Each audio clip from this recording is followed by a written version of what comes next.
entering the second session of the International Symposium. Thank you.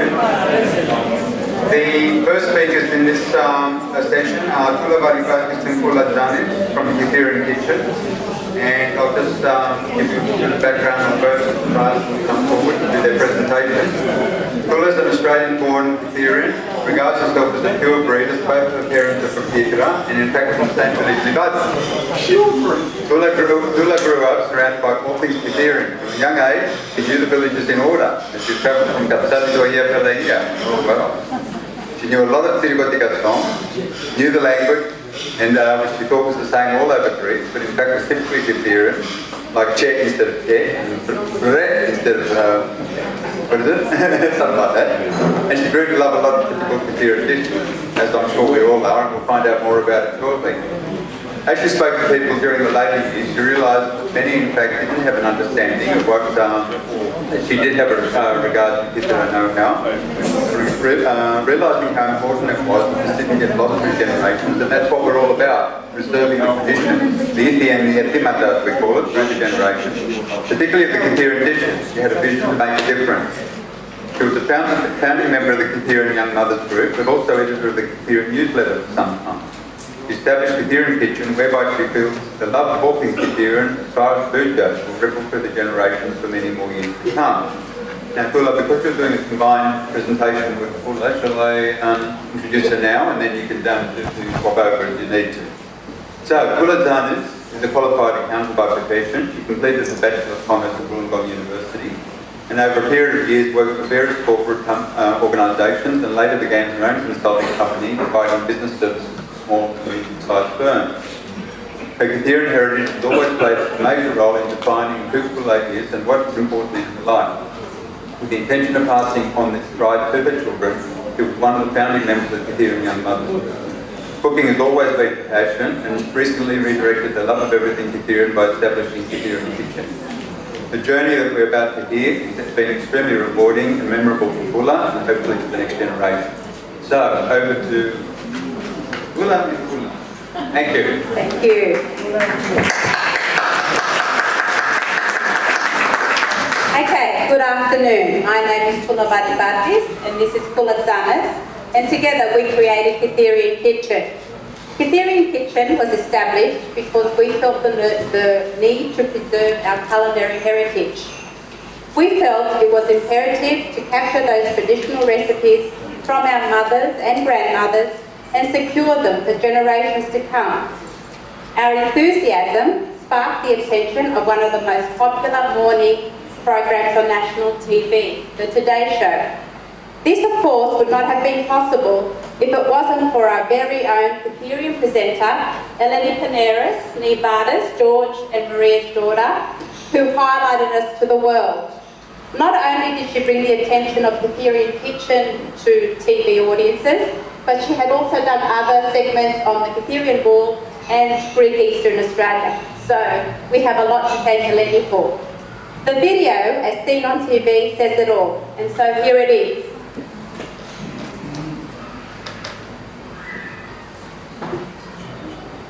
Start short.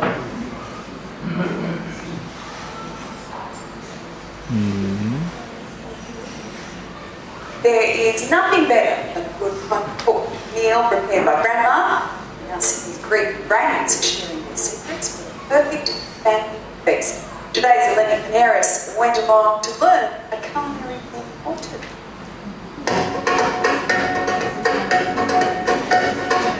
When it comes to cooking, Yaya or Grandma knows best. So what better way to learn the tricks of the trade than from Yaya herself? That's what Kula and Tula have in mind.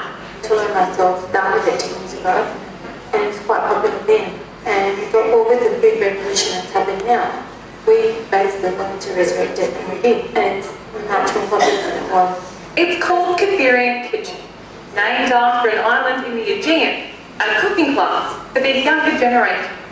The younger members of our Greek community were asking us if we really want to learn how to cook Greek food. We can read it in a cookbook, but it's more inspirational if we're able to see it, particularly by the older members of the community, showing their original version of the Greek meal. Kula and daughter Alexandra are making stuffed mutton, important.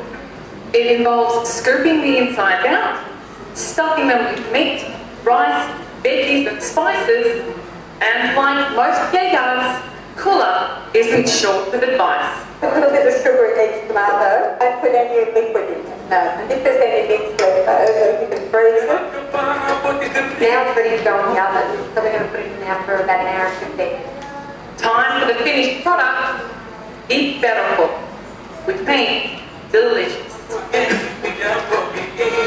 Another yaya, Tina, is making moussaka.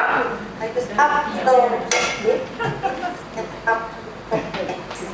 And then layer the dish with some meat, eggplant, potatoes, and creamy bechamel sauce. And this is the finished product of moussaka. I think my mother taught me very well. So it's a wonderful book. We sent the girl one day in a very small kitchen street. And we always cook at home. It's fantastic food. We're cooking up a big short bank a lot. I spent a good part of my childhood sitting on the kitchen bench of my grandmother's kitchen watching her cook. So I think it's a great way to pay tribute to her passion and to really enjoy what she loved doing. Oh, I love you. We do our own home days. My mum, sister, her daughter, our kids all get together. We do lots of group cooking because we don't want to lose things. But it's very part of our heritage. What's the secret to a good Greek dish? I think you have to use good ingredients for start. And I think the love of food, the good taste of food. And you have to love what you're doing, really. For all the men out there, don't worry, I haven't forgotten about you. Well, we're toying with the idea of hosting a lot of cooking classes soon. We're hoping to go into barbecue techniques, teach them a lot of traditional recipes as well. And I think they'll be very excited, so we're not going to leave them out. And it's great for any amount of things that are cooking, and I think it's right up your alley. Enjoy it. So come and join us now. All there's left is to enjoy the meal.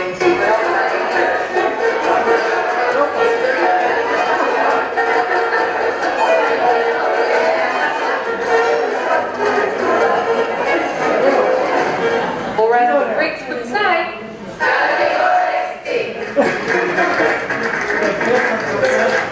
Eleni Harris. Okay. So, how was Katherian Kitchen created? Firstly, we approached the Katherian Association for their support, and they embraced the concept without hesitation. We would like to thank the Katherian Association Committee, as without its support and financial assistance, this venture would not have proceeded. After much research, we found a venue, designed a logo, and set up a website and Facebook page. The KK Facebook site became an invaluable social media tool as students posted their achievements each week and also interacted with one another.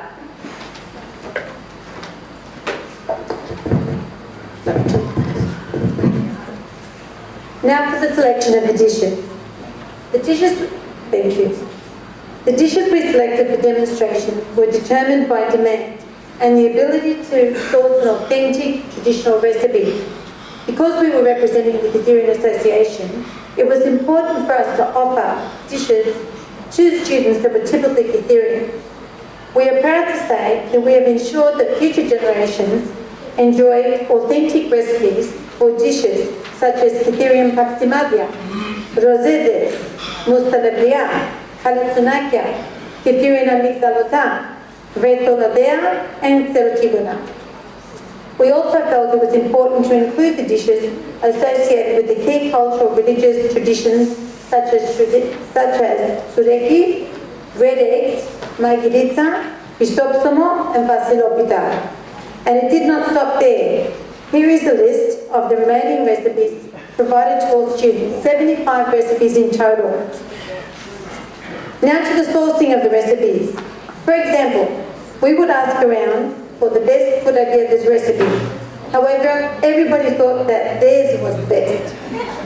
This in itself became a delicate situation that had to be handled with the utmost diplomacy. Ultimately, it came down to the taste test. Following the selection of this best recipe, we would then go to the chosen cook's house and set up about to capture the recipe in writing.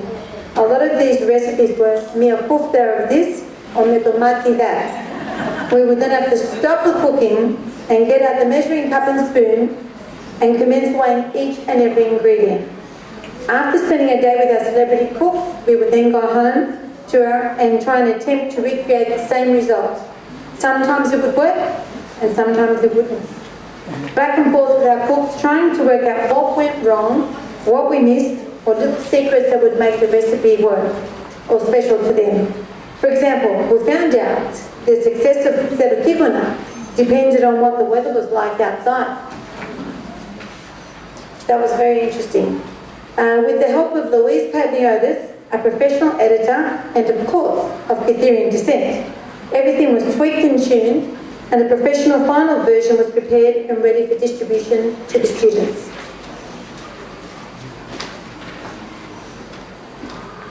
Now to the chefs. The huge sacrifice by our celebrity cooks in sharing their treasured recipe and providing their valuable time cannot be overemphasised. Without their participation, there would be no traditional recipes to share, but rather just another set of recipes that could have come from any old